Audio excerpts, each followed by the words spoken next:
भारतीय पाटील, काल मसाजोगची गावकरी आपल्याकडे आले होते, काय चर्चा झाली काय नाही? काय ते गावा कुटुंब आलं म्हणजे काय चर्चा करण्यासाठी. आरोपी आणखीन अटक नाही आहे, बरेचसे आरोपी आणखीन फरार आहेत. त्या संदर्भानं आम्ही कुटुंबाकडे जातो, तेही त्यांचे काही वाटलं त्यांना काही सांगितलं पाहिजे तर तेही येऊन सांगतात. त्या पद्धतीनं जसं त्या कुटुंबाला न्याय पाहिजे त्या न्यायानुसार आम्ही लढतो. आणि आमची सगळ्यांचीच इच्छा आहे की त्या सगळ्या आरोपींना अटक होऊन त्यांना कठोर शिक्षा झाली पाहिजे, ही सगळ्यांची भूमिका. आणि त्यासाठी आता राज्यभर मोर्चे सुरू झाले. सरकारी वकिलांना ऐन टाइमला केस लढायलाच नकार दिला.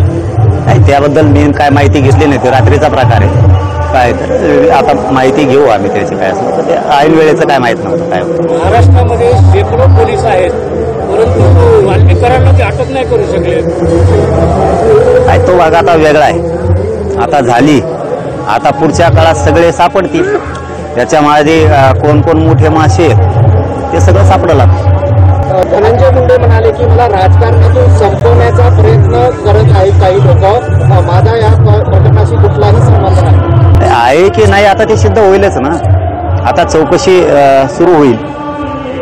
आता काही काही आणखीन फरार आहेत, त्यांचे CDR घेतले जातील. त्यांच्या सगळ्या कॉल डिटेलवर लक्षात येईल कोण याच्या पाठीशी आहे. खंडणी कुणी मागितली, कुणी मागायला लावली, कोणी खून करायला लावला आणि आरोपी फरार केले कुणी आणि सांभाळताय कोण, या सगळ्या विषयात आता चौकशी होऊन ते सगळ्याचे सगळ्यामध्ये येणार आहेत. आणि सगळ्यांना मोका सुद्धा लागणार आहे. 302 मध्ये सुद्धा जाणार आहेत आणि सामूहिक कटा सुद्धा येणार आहे. आणि हे जर सरकारने नाही केलं तर पुन्हा एकदा रस्त्यावरती मराठी येणार आहे. एवढी मोठी पोलीस यंत्रणा आहे, परंतु 3 आरोपी अजूनही सापडत नाहीयेत, काय म्हणाले? त्यांनी काहीतरी शब्द दिलाय वाटतं की इतक्या दिवसात करू, तितक्या दिवसात कुटुंबाला बहुतेक नाही झालं तर आहेतच ना. आम्ही रस्त्यावरती उतरणार तिथे गृहमंत्र्यांना पण सांगितलंय आणि बहुतेक काल मुख्यमंत्र्यांचं आणि कुटुंबाचं बोलणं झालं या विषयावरती. परंतु सरकारने दिलेला शब्द आणि मुख्यमंत्र्यांनी जो शब्द दिला त्या दिवशी की मी सगळ्यांना सजाच लावणार, सगळ्यांना अटकच करणार, या विषयावरती त्या शब्दाला ते खरं भरतील. नाही भरले तर रस्त्यावरती आम्ही येणार आहे. गृहमंत्र्याचं अपयश आहे का फडणवीस? आता नाही म्हणताय ना. आणखीन राहिलेले आरोपी किती दिवसात पकडतायत काय ते जरा बघू द्या. मग एकदा आम्ही सुटलोत ना मग नाही सोडत. तुमचे लाडके देवेंद्र फडणवीस योग्य गृहमंत्री आहेत असं वाटतं का? तुमचे नाही काय? तुमचे लाडके तुमचे जास्त आहे. असं लाडकं फाडकं काय नसतं. राजकारणात समाजकारणात काम करताना कोणी कोणाचं लाडकं नसतं ना, कोणी कोणाचा शत्रू नसतो ना, विरोधक नसतो. ज्या ज्या वेळेस जी जी चुकी होईल त्या त्या वेळेस त्या त्या पद्धतीनं बोलावं लागतं आणि करावं पण लागतं. मग आता ते जर दिलेला शब्द पाळत असतील तर आम्ही अपेक्षा ठेवून येत की आरोपीला पकडतील म्हणून. आणि त्यांनी दिलेला शब्द नाही पाळला तर राज्यात आम्ही उतरणार आहेत पुन्हा. मागच्या वेळेस तुम्ही मुख्यमंत्री कधी म्हणत नव्हता, देवेंद्र फडणवीस म्हणत होता. आता तुम्ही मुख्यमंत्री म्हणताय, म्हणजे एकनाथ शिंदे असताना तुम्ही त्यांचं नाव नाही घेतलं कधी? नाही, नाव घेतलं नाही घेतलं असं काय रूल नाही की नाव घेतलंच पाहिजे नाही घेतलं पाहिजे. बघूयात ना आता. ते पहिल्यांदा म्हणत होते की मी कुणाला अडसर नाहीये. एकनाथ शिंदे साहेबाला विचारा की मी अडसर आहे का, मी कुणाला आडवा येत नाही मराठा आरक्षणाच्या बाबत. आता लक्षात येईल.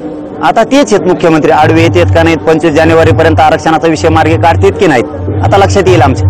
आता कसं आंदोलन करणार?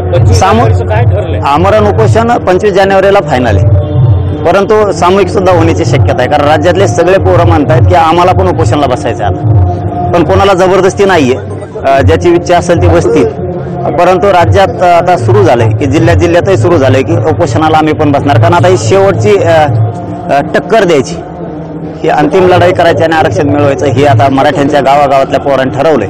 त्यामुळे राज्यभर जिल्ह्यात मराठ्यांच्या पोरांनी बैठका आपण आपल्या गावात सुरू केल्या.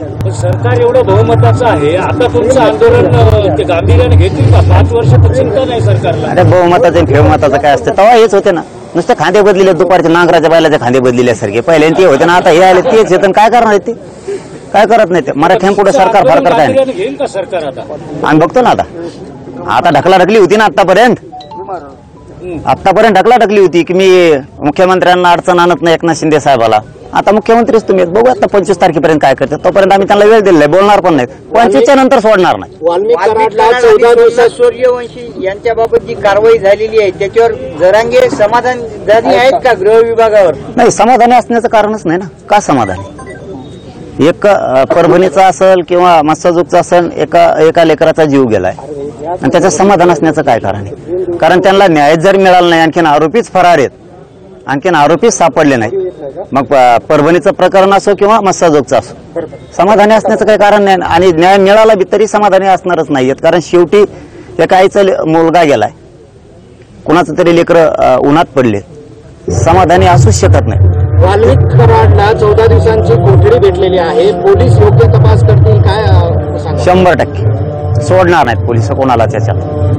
कारण मुख्यमंत्र्याचा सुद्धा तसा शब्द आहे की सगळे मध्ये घेऊन त्यांना कठोर कारवाई करून त्यांना फाशीपर्यंत नेल्याशिवाय मी हटणार नाही, या शब्दावरती मराठा समाज शांत आहे.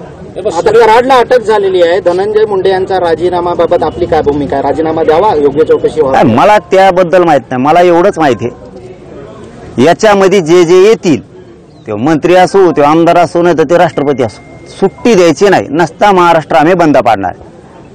तो जे आता त्याचा तपास करायचा आहे, राहिलेले आरोपी सुद्धा, मुख्य आरोपी सुद्धा बाहेर येत आणखीन फरार, त्यांना सुद्धा अटक करायचं.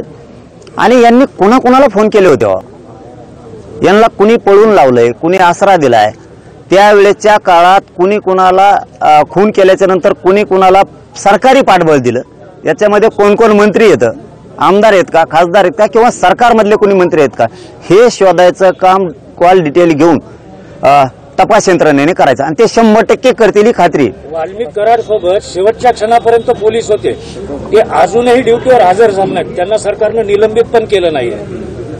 नाही, त्याबद्दल नव्हतं मला माहिती. आता विचारतो. मागणी आहे का तशी? अरे मग ठोता कशाला?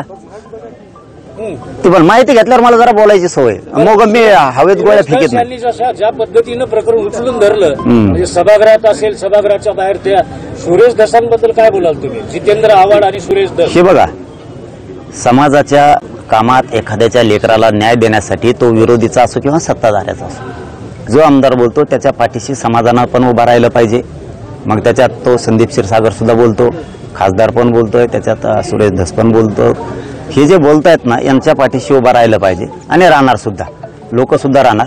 पण आमचं मत आहे, हे प्रकरण आम्ही कसल्याच परिस्थितीत दबू देणार नाहीत. मुख्यमंत्र्यांनी दिलेला शब्द पाळायचा, त्यांनी जर पाळला नाही तर राज्य आम्ही बंद पाडणार आहेत. 100% मराठे रस्त्यावरती उतरणार आहेत, एक जर याच्यातला आरोपी सुटला तरी पण. धन्यवाद.